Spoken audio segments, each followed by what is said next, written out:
क्या होगा अगर मैं आपसे कहूं कि यह पहला नहीं बल्कि 2448वां कलयुग है? आप शायद चौंक गए होंगे। हमने तो हमेशा यही सुना है कि 4 युगों का चक्र अभी पहली ही बार चल रहा है और हम इसके आखिरी सबसे अंधकार वाले युग यानी कलयुग में हैं। यह बात सच है, लेकिन यह पूरी सच्चाई नहीं है। यह तो एक बहुत बड़ी ब्रह्मांडीय कहानी का सिर्फ एक पन्ना है। आज हम आपको समय की एक ऐसी गहराई में ले चलेंगे जो इंसानी इतिहास की सोच से भी कहीं ज्यादा पुरानी है। हम उन प्राचीन गणनाओं को खोलेंगे जो हमारे धर्म ग्रंथों में हजारों साल से मौजूद है। हम ब्रह्मा के पूरे गणित को समझेंगे और इस वीडियो के आखिर तक आप इस ब्रह्मांड को और इसमें अपनी जगह को एक बिल्कुल ही नई नजर से देखने लगेंगे। तो तैयार हो जाइए, क्योंकि आज आप जो जानने वाले हैं वह आपकी कल्पना से भी परे है। इससे पहले कि हम उस बड़े रहस्य से पर्दा उठाए, आइए जल्दी से दोहरा लेते हैं कि हम युगों के बारे में क्या जानते हैं। हिंदू धर्म ग्रंथों के मुताबिक समय सीधा नहीं बल्कि एक चक्र में चलता है। इस चक्र में 4 युग होते हैं। पहला है सतयुग यानी सत्य का युग। यह 17,28,000 साल का होता है। इस दौर में धर्म अपने चारों पैरों पर खड़ा होता है और हर तरफ सिर्फ अच्छाई और पवित्रता होती है। दूसरा है त्रेता युग जो 12,96,000 साल का होता है। इस युग में धर्म का एक चौथाई हिस्सा खत्म हो जाता है और पाप की शुरुआत होने लगती है, पर दुनिया में अच्छाई ही ज्यादा रहती है। इसके बाद आता है द्वापर युग जो 8,64,000 वर्षों तक चलता है। इस युग तक धर्म और अधर्म 50-50% में बंट जाते हैं। और आखिर में आता है कलयुग, अंधकार का युग, जिसमें हम अभी जी रहे हैं। इसकी अवधि 4,32,000 साल है। पुराणों के अनुसार इसकी शुरुआत 3,102 ईसा पूर्व में तब हुई जब भगवान कृष्ण ने इस धरती से विदा ली। इस युग में अधर्म, लालच और हिंसा अपने चरम पर होती है। इन चारों युगों को मिलाकर बनता है एक महायुग जो कुल 43,20,000 मानव वर्षों का होता है। यही वह पारंपरिक समझ है जिसे हम सब जानते हैं। लेकिन कहानी यहां खत्म नहीं होती, बल्कि यहां से तो असली कहानी शुरू होती है। एक महायुग का यह चक्र असल में एक बहुत बड़ी घड़ी का सिर्फ 1 सेकंड जैसा है। उस घड़ी को ब्रह्मा का समय कहते हैं। हमारे पुराणों में समय की एक ऐसी गणना दी गई है जो अविश्वसनीय रूप से विशाल है। इस गणना के केंद्र में है सृष्टि के रचयिता स्वयं ब्रह्मा। जैसे हमारे दिन और रात होते हैं, वैसे ही ब्रह्मा के भी होते हैं। ब्रह्मा के एक दिन को कल्प कहा जाता है और ब्रह्मा का सिर्फ एक दिन यानी एक कल्प हमारे 4,32,00,00,000 सालों के बराबर होता है। और गहरा रहस्य यह है कि ब्रह्मा के इसी एक दिन में 1,000 महायुग होते हैं, यानी सत्य, त्रेता, द्वापर और कली का यह पूरा चक्र 1,000 बार घूमता है। इसका मतलब है कि ब्रह्मा के हर एक दिन में 1,000 सतयुग, 1,000 त्रेता युग, 1,000 द्वापर युग और 1,000 कलयुग आते जाते हैं। अब उस शुरुआती दावे पर लौटते हैं। ग्रंथ बताते हैं कि ब्रह्मा की आयु 100 दिव्य वर्षों की है और हम अभी ब्रह्मा के 51वें साल के पहले दिन में हैं। इस मौजूदा कल्प का नाम श्वेत वाराह कल्प है। इसका सीधा मतलब है कि ब्रह्मा के 50 साल बीत चुके हैं।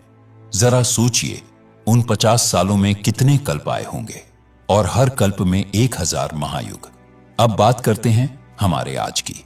हम इस कल्प के 14 मनवंतरों में से 7वें मनवंतर में हैं, जिसे वैवस्वत मनवंतर कहते हैं। हर मनवंतर में लगभग 71 महायुग होते हैं और हम इस 7वें मनवंतर के 28वें महायुग में जी रहे हैं। तो गणित साफ है। अगर ब्रह्मा के 50 साल बीत चुके हैं और हर साल में 360 कल्प होते हैं और हर कल्प में 1,000 कलयुग, तो अनगिनत कलयुग पहले ही आकर जा चुके हैं। कुछ खास गणनाओं और व्याख्याओं के आधार पर यह दावा सामने आता है कि हम जिस कलयुग में जी रहे हैं वह 2448वां कलयुग हो सकता है। यह कोई सीधा साधा शास्त्रीय दावा नहीं है, बल्कि कुछ व्याख्याओं से निकली एक दिलचस्प गणना है। यह सोचना कि सब चीज बार बार होती है आपको हैरान कर सकता है, लेकिन हमारे ग्रंथों में एक ऐसा पात्र है जो इन चक्रों का जीता जागता गवाह है। उनका नाम है कागभूषुंडी। रामचरितमानस में उनकी एक अद्भुत कथा है। कागभूषुंडी एक चिरंजीवी हैं जिन्हें अमृता का वरदान मिला है। अपनी लंबी आयु के कारण उन्होंने समय के चक्र को अपनी आंखों से अनगिनत बार घूमते देखा है। जब भगवान विष्णु के वाहन गरुड़ भगवान राम की दिव्यता को लेकर भ्रम में पड़ गए तो वे अपना शक दूर करने कागभूषुंडी के पास गए। तब कागभूषुंडी ने उन्हें बताया कि उन्होंने अपनी आंखों से 11 बार रामायण और 16 बार महाभारत होते हुए देखा है। वे बताते हैं कि हर कल्प में जब जब धर्म की हानि होती है भगवान अवतार लेते हैं। उन्होंने बार बार राम को जन्म लेते और लीला करते देखा है। कागभूषुंडी की यह पौराणिक कथा इस बात का प्रतीक है कि समय चक्रीय है। इतिहास और घटनाएं एक विशाल ब्रह्मांडीय नाटक की तरह हैं जो बार बार दोहराया जाता है। तो इस सारे ज्ञान का हमारे लिए क्या मतलब है? चलिए इसकी तुलना आधुनिक विज्ञान से करते हैं। आज का विज्ञान बिग बैंग थ्योरी के आधार पर हमारे ब्रह्मांड की उम्र लगभग 13.8 अरब साल बताता है। यह संख्या बहुत बड़ी लगती है, लेकिन जब हम इसे वैदिक ब्रह्मांड विज्ञान के पैमाने पर रखते हैं तो एक बिल्कुल अलग और हैरान करने वाली तस्वीर उभरती है। जैसा हमने जाना, ब्रह्मा का सिर्फ एक दिन, एक कल्प ही 4.32 अरब साल का होता है।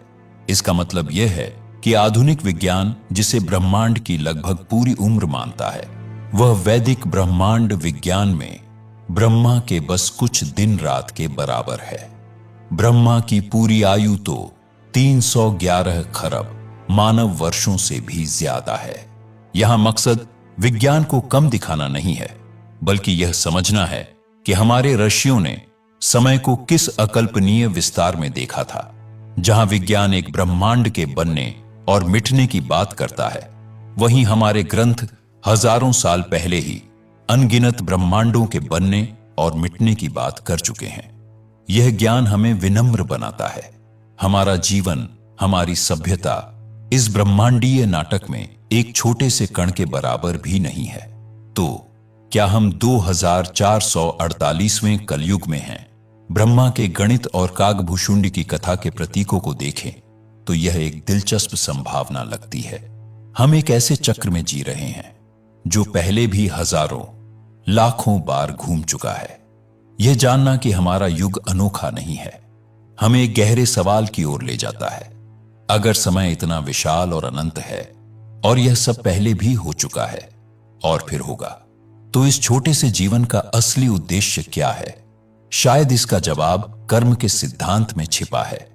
शायद हमारा मकसद इस चक्रीय नाटक में अपनी भूमिका को सबसे अच्छे तरीके से निभाना, धर्म के रास्ते पर चलना और इस विशाल योजना में अपना सकारात्मक योगदान देना है। इस गहरे सवाल पर आपके क्या विचार हैं? नीचे कमेंट्स में हमें जरूर बताएं। अगर इस वीडियो ने आपको सोचने पर मजबूर किया तो इसे लाइक करें और सनातन धर्म के ऐसे ही रहस्यों को जानने के लिए हमारे चैनल को सब्सक्राइब करना न भूलें।